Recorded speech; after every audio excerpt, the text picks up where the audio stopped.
नमस्कार दोस्तों। 3 दिसंबर 1971 को पाकिस्तान के द्वारा ऑपरेशन चंगेज खान लॉन्च किया जाता है। पाकिस्तानी मिलिट्री के द्वारा भारत के कई एयरफील्ड पे बम गिराए जाते हैं। पठानकोट, जोधपुर, अंबाला जैसे टोटल 11 एयरफील्डों पे पाकिस्तानी मिलिट्री के द्वारा बम गिराए जाते हैं। भारत के तत्कालीन प्रधानमंत्री इंदिरा गांधी ने रेडियो पे लोगों के लिए एक मैसेज जारी करती हैं और बताती हैं कि पाकिस्तान ने युद्ध छेड़ दी है। आपसे मैं एक खतरे के समय बोल रही हूँ। कुछ ही घंटे पहले करीब 5:30 बजे शाम के 3 दिसंबर को पाकिस्तान ने हमारे ऊपर एक हमला किया। भारतीय सेना इसके खिलाफ रिटेलिएट करती है और इस प्रकार शुरुआत होती है 1970 वॉर यानी भारत पाक युद्ध की। इसके परिणाम स्वरूप एक नए देश का जन्म होता है जिसका नाम होता है बांग्लादेश। लेकिन दोस्तों, सोचने वाली बात यह है कि आखिर बांग्लादेश पाकिस्तान से क्यों आजादी चाहता था। इस युद्ध के कारण क्या रहे होंगे, जानेंगे हम पूरी जानकारी इस वीडियो में। अगर आप मेरे चैनल पर नए हैं और अभी तक मेरे चैनल को सब्सक्राइब नहीं किया है तो मेरे चैनल को जल्दी से सब्सक्राइब कर दीजिए। तो चलिए शुरू करते हैं इस वीडियो को।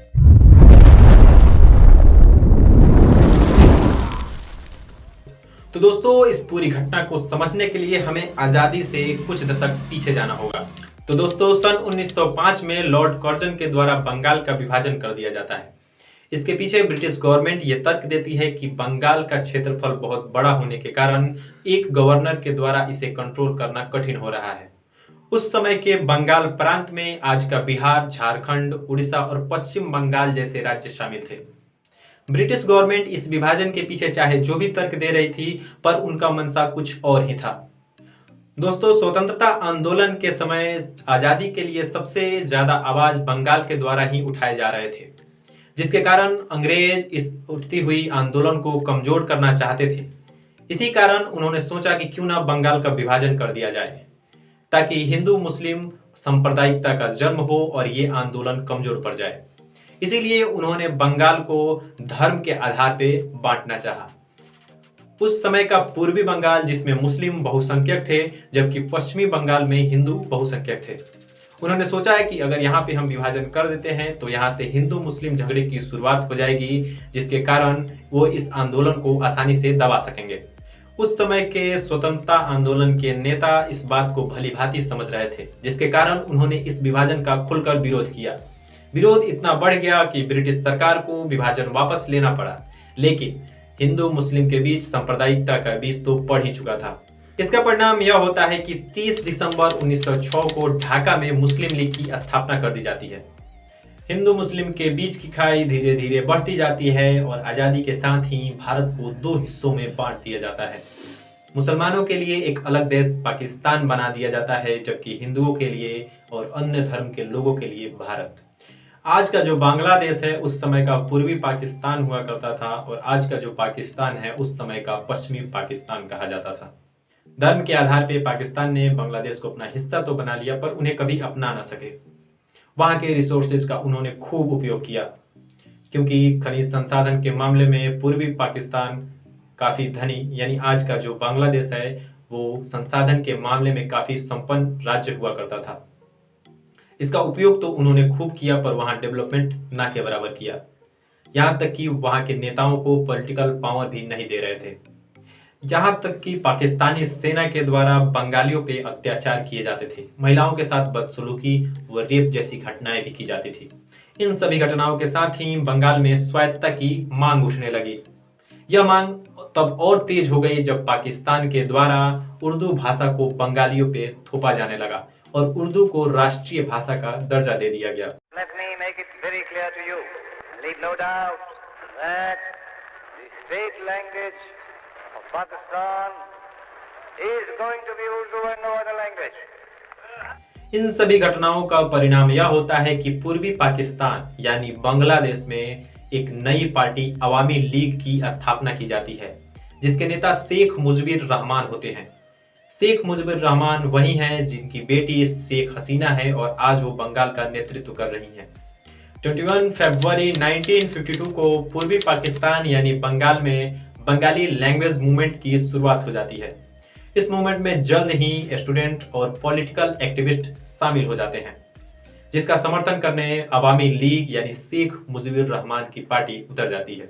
अवामी लीग को लोगों का काफी जन समर्थन मिलता है और ये मूवमेंट जल्द ही पूरे बंगाल में फैल जाती है। इस मूवमेंट को दबाने के लिए सैनिकों के द्वारा गोली चलाई जाती है, जिसमें 5 लोगों की मौत हो जाती है, पर ये आंदोलन थमता नहीं।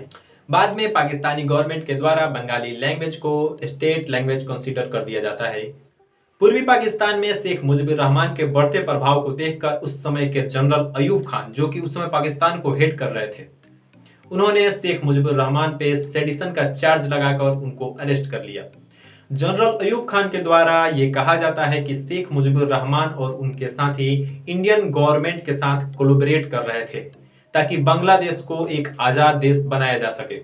लेकिन इस समय तक शेख मुजीबुर रहमान पूर्वी पाकिस्तान यानी बंगाल में काफी लोकप्रिय हो चुके थे। उनके समर्थन में लोग सड़कों पर उतर आते हैं, भारी प्रोटेस्ट होती है। जनरल अयूब खान को यह समझ नहीं आता है कि इस सिचुएशन को कैसे हैंडल करें। बाद में शेख मुजीबुर रहमान को रिहा कर दिया जाता है। 1969 को जनरल अयूब खान के द्वारा रिजाइन कर दिया जाता है। इसके बाद याहिया खान को अपॉइंट कर लिया जाता है। याहिया खान के द्वारा यह आश्वासन दिया जाता है कि वो जल्द ही पाकिस्तान में जनरल इलेक्शन कराएंगे। 1970 को पाकिस्तान में जनरल इलेक्शन कराए जाते हैं। 1970 इलेक्शन के रिजल्ट काफी चौंकाने वाले होते हैं। इन जनरल इलेक्शन में पूर्वी पाकिस्तान की पार्टी अवामी लीग 313 सीट में से 177 सीट पर जीत जाती है, लेकिन ये पार्टी एक भी सीट पश्चिमी पाकिस्तान में नहीं जीत पाती है। इसी प्रकार पश्चिमी पाकिस्तान की party Pakistan Peoples Party 88 seat जीतती है, पर यह पार्टी एक भी सीट पूर्वी पाकिस्तान में नहीं जीत पाती है। ये इलेक्शन रिजल्ट ये दिखाती हैं कि पूर्वी और पश्चिमी पाकिस्तान के बीच जो रिश्तों की खाई थी वो कितनी गहरी हो चुकी थी। चूंकि पूर्वी पाकिस्तान में पॉपुलेशन ज्यादा होने के कारण यहाँ सीट भी ज्यादा थी, इसलिए पूर्वी पाकिस्तान की पार्टी अवामी लीग को विजेता घोषित कर दिया जाता है। इस इलेक्शन रिजल्ट को देखकर पीपीपी के लीडर जुल्फिकार अली भुट्टो पाकिस्तानी जनरल याहिया खान से मिलते हैं और इस बात पे डिस्कशन करते हैं कि इस जनरल असेंबली को कैसे कैंसिल किया जा सकता है, क्योंकि वो एक बंगाली यानी शेख मुजीबुर रहमान को अपना प्रधानमंत्री स्वीकार करना नहीं चाहते थे। 1 मार्च 1971 को जनरल याहिया खान के द्वारा कैंसिलेशन का अनाउंसमेंट कर दिया जाता है। ये अनाउंसमेंट सुनते ही बंगाल की सड़कों पे आजादी के नारे गूंजने लगते हैं। वहां के प्रोटेस्टर के द्वारा एक खुद की आर्मी यानी मुक्ति वाहिनी बना ली जाती है। इस आंदोलन को दबाने के लिए पाकिस्तानी सेना के द्वारा हजारों लोगों को मार दिया जाता है। वहां की औरतों के साथ रेप किया जाता है।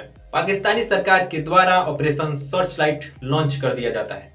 ऑपरेशन सर्च लाइट में ये कहा जाता है कि पूर्वी पाकिस्तान यानी बंगाल के जो भी पॉपुलर लोग हैं उनको चुन चुन कर मार डाला जाए। इसका परिणाम यह होता है कि बंगाल में माइग्रेशन शुरू हो जाता है। एक अनुमान के अनुसार लगभग 1 करोड़ लोग भारत में शरण लेते हैं। इसका परिणाम भारत पे बहुत ही बुरा पड़ता है। भारत के संसाधनों पे इसका सीधा असर पड़ने लगता है और भारत को इससे काफी नुकसान होने लगता है। नतीजतन भारत बंगालियों का साथ देते हुए बंगाल की तरफ से युद्ध में शामिल हो जाता है। 16 दिसंबर 1971 को पाकिस्तानी सेना के द्वारा भारत के सामने आत्मसमर्पण कर दिया जाता है। लगभग 93,000 पाकिस्तानी सैनिक भारत के सैनिकों के सामने आत्मसमर्पण कर देते हैं। मात्र 13 दिन चला यह युद्ध दुनिया के सबसे छोटे युद्धों में से एक है और इस प्रकार एक नए देश यानी बांग्लादेश का जन्म हो जाता है। तो ये थी बांग्लादेश की कहानी। मिलते हैं फिर किसी नेक्स्ट वीडियो में किसी नेक्स्ट टॉपिक के साथ। तब तक के लिए जय हिंद।